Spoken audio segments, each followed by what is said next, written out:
रेवेन अपने बिस्तर पर जागी हुई लेटी थी। पत्थर के फर्श पर चांदनी बिखरी हुई थी और रेशम की चादरें उसके शरीर से लिपटी हुई थी। उसकी आंखें खुली की खुली छत को घूर रही थी, जैसे छत उसे उन सवालों के जवाब दे देगी जो वह पूछना नहीं चाहती थी। टेमिर की मुस्कान उसके दिमाग में किसी दाग की तरह छपी हुई थी। उसकी आंखों में वह शैतानी और घमंडी चमक, मानो वह कुछ ऐसा जानता हो जो उसे नहीं पता। वह कांप उठी। वह नजर महज मजाक वाली नहीं थी, वह एक शिकारी की नजर थी। और दूसरी तरफ एलिस्टेयर ड्रेवन ड्यूक की मौजूदगी ने उसके अंदर कुछ हिला दिया था। उनकी कोमल आवाज, जिस तरह से उन्होंने उसे देखा, ऐसा बिल्कुल नहीं लगा कि वह कोई खतरनाक या टूटी हुई इंसान है। उसकी उंगलियों ने कंबल को कसकर पकड़ लिया। लोग अब उससे ज्यादा बात करने लगे थे, भले ही वो कानाफूसी ही क्यों न हो। नौकरानियां अब उसके गुजरने पर भागती नहीं थी। रसोइये भी उसे शालीनता से शुभकामनाएं देते थे। शायद मैं इस जिंदगी को ठीक कर रही हूं, उसने सोचा। बेचैनी से करवटें बदलते हुए वह बिस्तर पर उठ बैठी और नाइटस्टैंड पर रखी एक किताब के लिए हाथ बढ़ाया। उसका हाथ शेल्फ के किनारे से टकराया और कुछ नीचे फिसल गया। फर्श पर एक हल्की सी खट की आवाज हुई। उत्सुकता से रेवेन नीचे झुकी। सबसे ऊपर की शेल्फ के पीछे से चमड़े के कवर वाली एक पतली सी किताब गिरी थी। उसकी बुकबाइंडिंग चटक गई थी और कवर घिस गया था। वह नीचे झुकी और उसे उठा लिया। उसकी सांस अटक गई। किताब के आगे के हिस्से पर हल्की सुनहरी स्याही में रेवेनथोर्न लिखा हुआ था।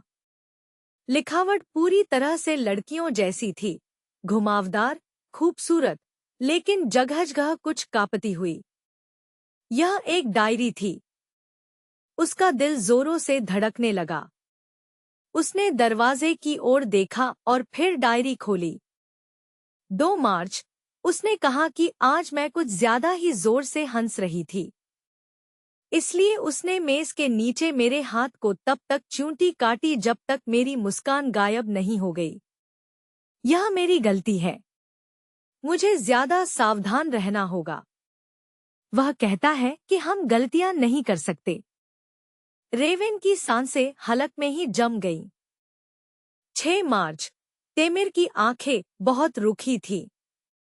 लेकिन बाद में, जब सब चले गए, तो उसने मेरा चेहरा पकड़ा और मुझे इतनी जोर से चूमा कि मेरे होंठों से खून आ गया। उसने कहा, देखा? तुम मुझे पागल कर देती हो। मैं तुमसे इतना प्यार करता हूँ।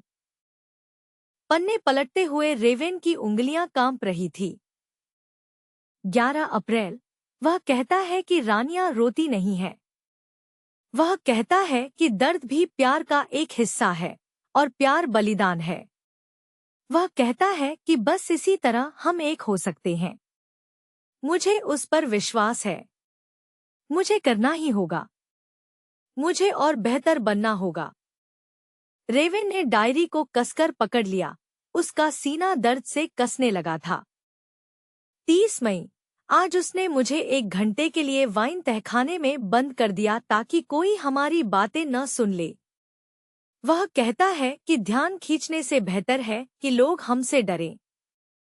वह कहता है कि मुझे फख्र होना चाहिए कि वह मुझे लेकर इतना ईर्ष्यालु है। रेवेन ने डायरी बंद कर दी। उसके हाथ कांप रहे थे। सच जानकर उसके पेट में अजीब सी मरोड़ उठने लगी। यह प्यार नहीं था। यह एक पिंजरा था। टेमिर ने रेवेन के दिमाग को इस कदर उलझा दिया था कि वह अत्याचार को ही प्यार समझ बैठी थी। इसमें कोई हैरानी नहीं कि नौकरानियां डरी हुई थी। कोई हैरानी नहीं कि रेवेन ने उस पुल पर जाकर छलांग लगा दी। एमिली के चेहरे पर आंसू छलक पड़े। वह इसके लायक नहीं थी। वह फुसफुसाई, कोई भी इसके लायक नहीं है। धड़कते दिल के साथ उसने डायरी को सीने से लगाया और कंबल में सिकुड़ गई। वह पहले जैसी वो लड़की नहीं बनेगी। वह किसी भी कीमत पर तैमिर के झूठ के जाल में नहीं फंसेगी। वह तय करेगी कि दुनिया उसका असली चेहरा देखे।